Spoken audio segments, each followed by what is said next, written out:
විශ්වවිද්‍යාලෙ ගිහිල්ලා මම ඉගෙනගෙන අම්මාවට පුළුවන් හැම ආකාරයකින්ම මං කොළඹ ගෙනල්ලා මගේ බෝඩිමේ තියාගෙන ඉඳලා වෛද්‍යවරුන්ට පුළුවන් ආකාරයෙන් මම පෙන්නලා අම්මා සුවපත් කරමින් ඉන්න අතරතුර අම්මත් මිය ගියා. ඒ මට කිව්වේ නෑ අයියලා අම්මා මැරුණා කියන එක.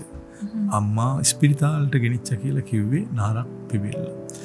මම හිතුවා අම්මා කොහොම හරි ජීවත් කරවන්න ඕනේ කියලා. මගට යනකොට අනුරාධපුරේ කිට්ටු වෙද්දි අයියා කිව්වා නිසා එනකොට මර්චරිය පැත්තෙන් එන්න පිටිපස්සෙන් කියලා. එහෙම වාහනේ මම නැස්තු ඇත්තට මට එලවන්න විදියක් නැහැ.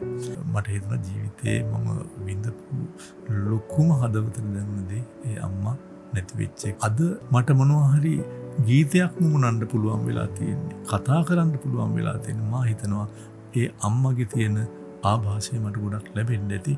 අම්මලා හේන්වල කියන කුරක්කම් කවි. අම්මලා අපි කට්ටිය ගෙදර එකට එකතු වෙලා සින්දු කියනවා. අපේ ගෙදර අයියලා සංගීතයට බොහොම ලැබි ඩොල් කියක් තිබ්බා. ඒක ගහන අයියා කෙනෙක් හිටියා.